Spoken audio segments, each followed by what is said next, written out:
In this video, I'm going to tell you how external forces are controlling you and you don't even know it. I have this dog. His name is Pancho because he's a rescue from Mexico and he's about 11 or maybe 10. I don't know. He is the freaking lottery. All right. I hit the lottery with this rescue because he is the kindest, warmest, most non-high maintenance dog I've ever owned. He's extremely obedient. He's great with kids, and I never walk him on a leash. Now, why the hell am I telling you about my dog? Well, people kind of give me this look when he's not on the leash because he is really good with verbal commands. He doesn't go running after other dogs. He doesn't go running after other animals. He just is chill. We're in the zone together. He's getting his exercise. And look, dogs like to be led. And after all, I am the alpha. But what this has to do with is the people giving me dirty looks are the people who are walking their dogs on a fully extended leash with their arm completely extended, white knuckling the leash by holding it, and just kind of under their breath or loudly, one or the other, telling their dog to slow down or wait or to stop or hold or heel and whatever, and the dog doesn't give a shit. And in my head, I always say to myself when I see that, who's walking who? Like, who's walking who? And the reason I'm telling you this is because this shit is real in our lives. I'm not talking about freaking dogs, okay? If you've listened to this, if you've watched any of these videos, and you already know I'm gonna hit you with these analogies, but who's walking who? And I wanna help you think about situations you might be in right now in which you are getting walked, you are getting worked, and for whatever reason, you have not been able to circumvent it and take the appropriate measures to be the person leading the charge. So how do you know? How do you know if you're on the brink, like on the cusp of just having one of those moments in your life where you just have this kind of meltdown? Think of Skylar. I'm going to do Breaking Bad references. Think of Skylar in Breaking Bad when she just kind of disappears from the dinner table and walks into the pool. Skylar, Hank asked you a question. You need to get out. Skylar? She's gonna come up, right? She has to. If you don't know if you're on the brink or on the cusp of one of these just like massive meltdowns because you're being walked and you're being worked, there's probably some good indicators there because you don't want to end up like this. That is illegal. Marie! Shut up. What? I'm sorry. Please don't speak to me like that. I am simply saying that you Will can't you shut up? Hey. Shut the hell up. Shut up. Shut up. Skylar, shut up. please shut up. stop. Shut up. Shut up. Shut up. Shut Hey. up. Shut up. Shut up. Shut up. If you are like that, if you feel like you're approaching that, then you're probably getting worked and you're probably getting walked. And in this case, it's obviously Walt basically holding her hostage, essentially, to contribute to this drug empire of his. Look, this is not, I cannot emphasize this enough. This is not about power and control. This is about balance. This is about reducing the amount of exceptions you make for other people. This is about not allowing the actions of others to always and inevitably dictate yours. So I'm going to give you some examples, small and big, of how this shows up in our lives so that way we could recognize it and fix it, like freaking ASAP. One, your clients are canceling meetings. It's like, dude, if more than one person on my team has to show up for that meeting, then that actually really irritates me because I'm like, we dedicated time to that and now you're canceling, especially if it's like same day or anything like that. Like, look, I could take a lot of excuses that I could sympathize with or empathize with, but there's just a time and a place where obviously it becomes kind of a big pain in the ass. Let's just call it what it is. You know how it is. You're a parent. All right. I'm talking to you. You're 35, 40, whatever. And you have kids when they don't want to brush their teeth. Okay. Who's walking who? When you don't want to fight them to brush their teeth and you just want them to go to bed, like I always want my daughters to go to bed as soon as humanly possible so I can get to bed. That's just one of those things where I cave and I don't need to. Who's walking who? What about those texts or those calls after hours from your boss? Do you like getting those? Are you a salaried employee and they expect that because you're a salaried employee that you're going to be on call all the fucking time? I don't think so. Who's walking who? All right, let's look at a couple bigger examples. Late invoices. Hello, your company is relying on those invoices for your operating expenses, for your payroll, and if you're taking a paycheck. So late invoices are kind of a red flag to me.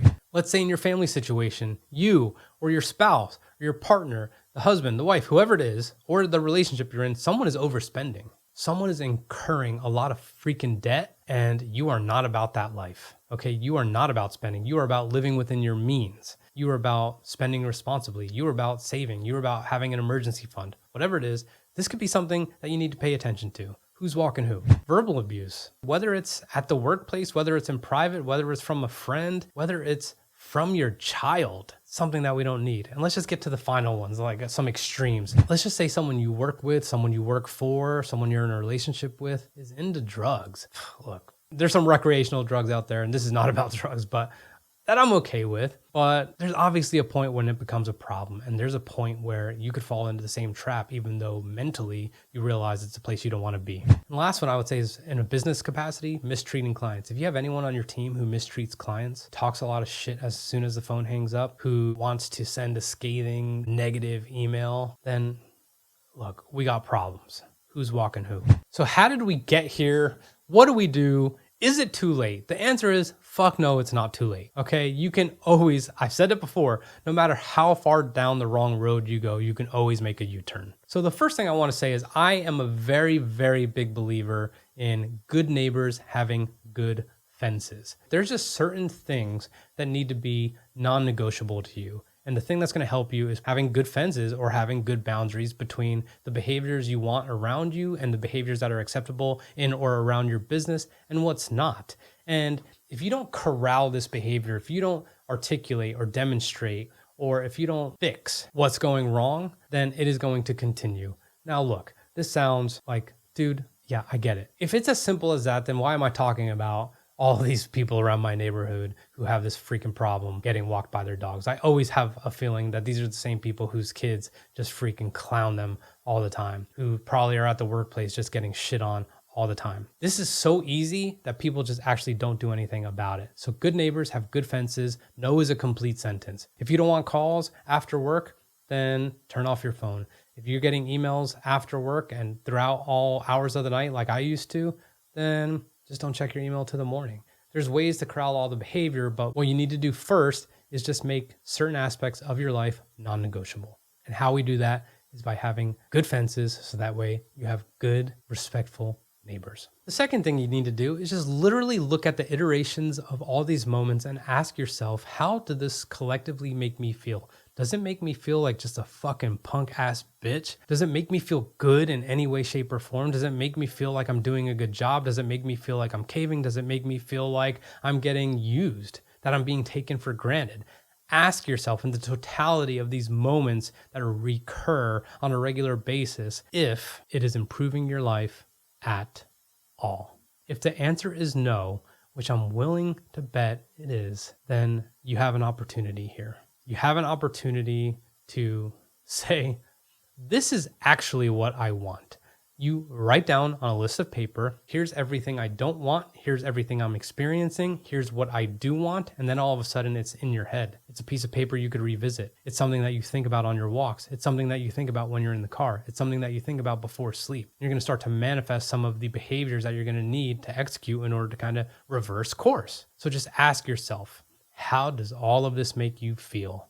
And the last part is ask yourself, why the person who's walking you or the situation who's walking you, ask yourself why it is that you haven't addressed it with them fully.